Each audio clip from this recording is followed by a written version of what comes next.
stabbed me. I did kill Kenyatta Barron. I am not sorry. Before you hear this man scream in a courtroom, before you hear a little boy face the man who tried to kill him, you need to know the full story. March 18, 2018. Riverview, Florida. A mother calls 911, screaming. But seconds later, her voice vanishes. What happened in that house will haunt you. This is the case of Ronnie Oneal III, the man who defended himself after killing his family and then cross-examined his own son in court. Imagine being betrayed by the one person who's supposed to protect you, a parent. Ronnie Oneal III's story is one of unimaginable horror, a night of violence that shattered a family. His trial is a haunting reminder of the brutality that can emerge from a life torn apart by mental illness, trauma, and rage. Tonight, we explore the facts, the shocking testimony, and the truth behind the tragedy that claimed 2 lives and almost took a third. But if Mr. Khalil Brown was a help to them proving me guilty beyond a reasonable doubt, they would have called Mr. Khalil Brown. But I called Mr. Khalil Brown to be a witness for me. And I didn't ask him to lie about one thing that he saw that night. I asked him to tell the jury exactly what he saw that night. And you have to ask yourself why that is. Because he's playing a fraudulent damn recording of me beating Kenyatta Barron 15 damn times when that did not happen. Ronnie Oneal chose to represent himself in his own trial, a decision that shocked many. Without legal counsel, he began his defense with a fiery statement, disputing the prosecution's key evidence, a recording that allegedly captured him beating Kenyatta Barron to death. But his defiant stance only intensified the already volatile courtroom environment, where emotions were high, and the case was anything but ordinary.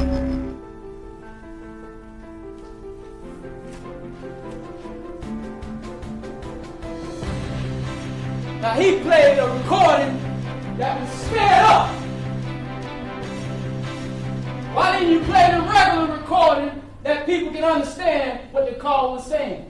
Objection to the defendant asking me questions, Your Honor. I'm going to sustain I'm talking to okay. people. Mr. Oneal, listen, please just keep in mind this is not personal towards the prosecutors. Please keep your comments directed towards the evidence and the law. Thank you.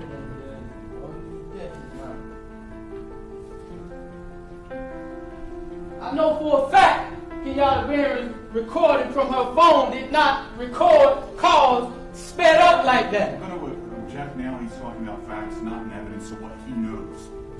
Again, ladies and gentlemen of the jury, as you were instructed, the closing arguments are just that. They're not the evidence or the instruction on the law. It's just what the parties believe the evidence shows or does not show. All right? Thank you.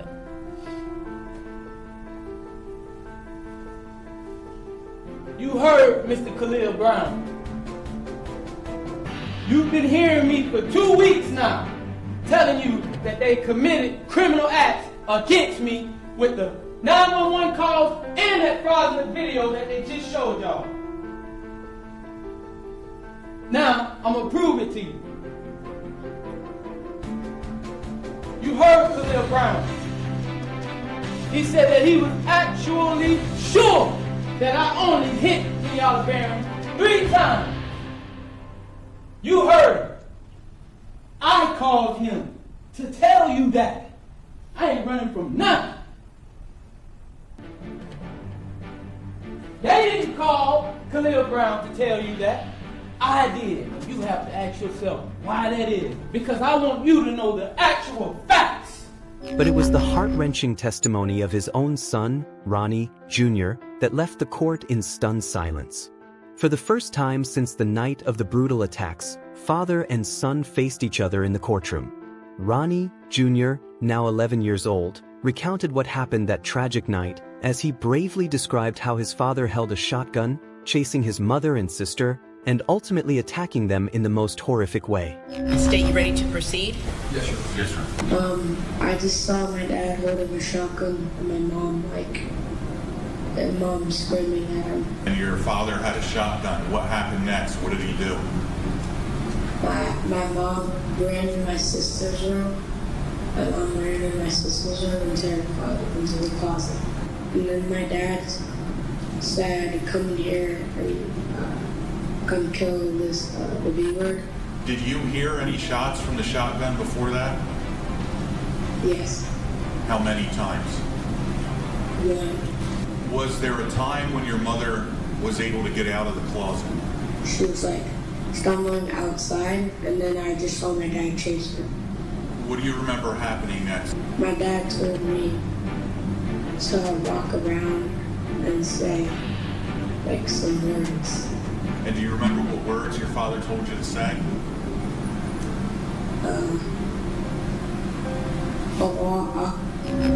Through the pain and trauma, Ronnie Jr. detailed how he saw his father shoot his mother, Kenyatta Barron, before she managed to escape into a closet.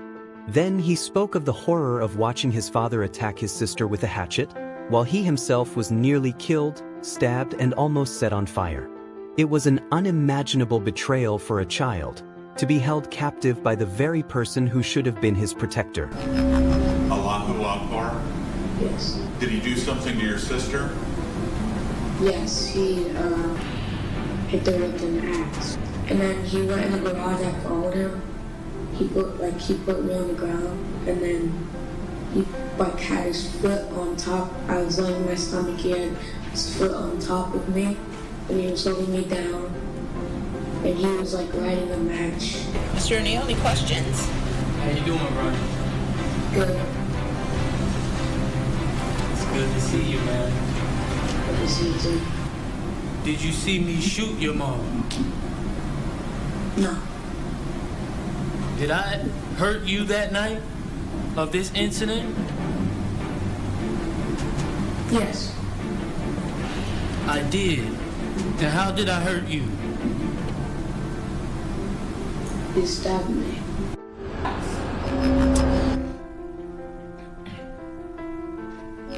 Ronnie's words echoed through the courtroom. He claimed he was the victim of a miscarriage of justice, accusing the prosecution of fabricating evidence to convict him. His defense centered on discrediting a key witness, his neighbor, Khalil Brown, who had been called to testify about that fateful night. I am not sorry for something I didn't do, and I am not sorry for the things I did do. Mr. Oneal, All right. listen, stop. All right. Listen to me. I'm not You're not going to raise your voice again. I'm You're not going to gonna raise my your voice again. I'm not. I will have you removed from this courtroom. I consented you without you being present. Yes, You ma'am. don't conduct I yourself. understand, young. Thank you.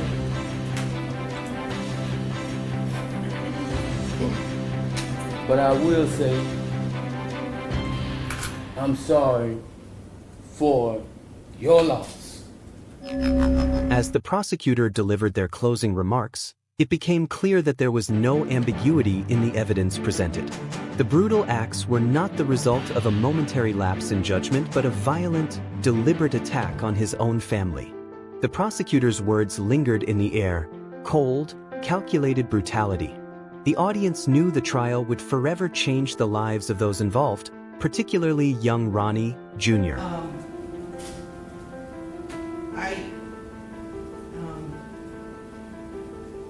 When the person from fire department, when he testified, and when he said that he retrieved the body of Ronnie Oneal from the home, and all he could do was sob.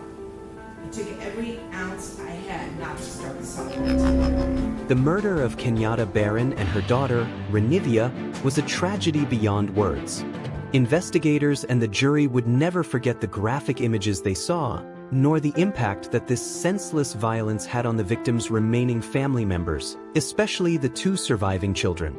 Little Ronnie witnessed things no child should ever endure: the violence, the screams, and the fear that his family was being ripped apart before his very eyes. Because there is no way any person with any feeling could have witnessed or seen the photos of what occurred that night and not be haunted for the rest of your life. I know I will be. For the rest of my life, I'll be haunted by what I saw as far as the evidence and just the abject cruelty of it all. The abject cruelty. And I was aware, because I reviewed a lot of the discovery ahead of time, as you well know, did a lot of the camera inspection of a lot of documents.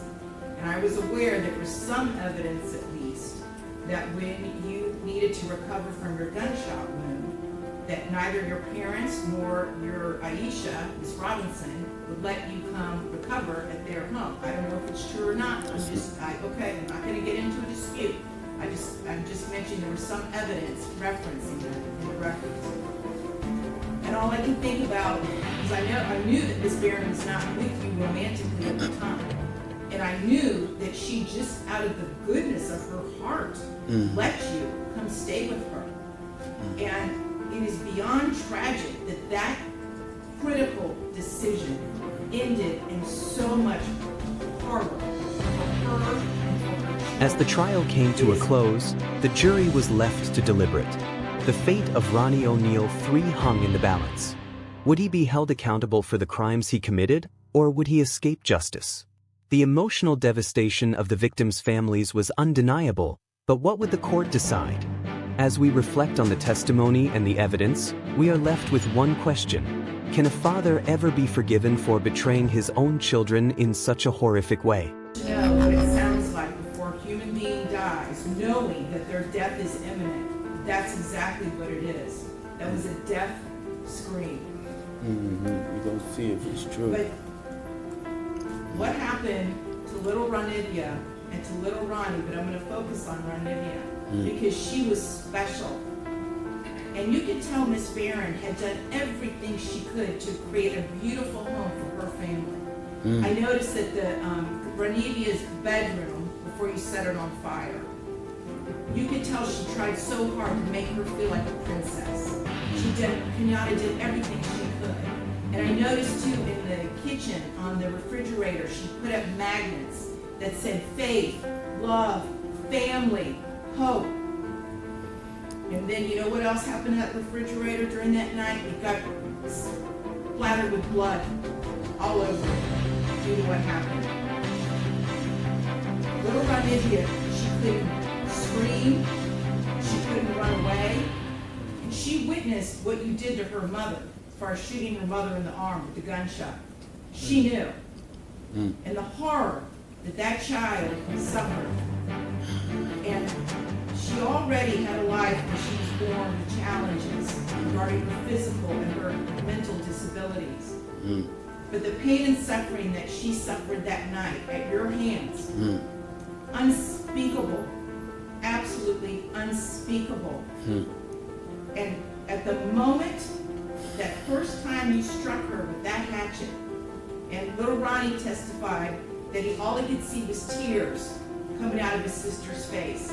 At that moment, that child knew she was being betrayed in the cruelest, most tragic and sorrowful way that a child could ever be betrayed. She was being betrayed by her parent, the one person that should be there to protect their children and love them and keep them from harm. And that was the last thing that child felt before she passed on from this. Ronnie Oneal thought he could beat the system, that by shouting, denying, and performing, he could bury the truth under theatrics. But in the end, truth spoke louder than chaos. The most powerful voice in that courtroom didn't come from a lawyer. It came from a boy, his own son, Ronnie Jr., who stood bravely and told the jury what his father did, how he tried to silence him with fire and failed. Before she passed on from this earth was your utter, cruel betrayal to her. And I read somewhere, and I don't know if it's true or not, I have no idea, but I read somewhere that souls pick their lives. and that they know exactly how difficult their lives are going to be before they enter into this work.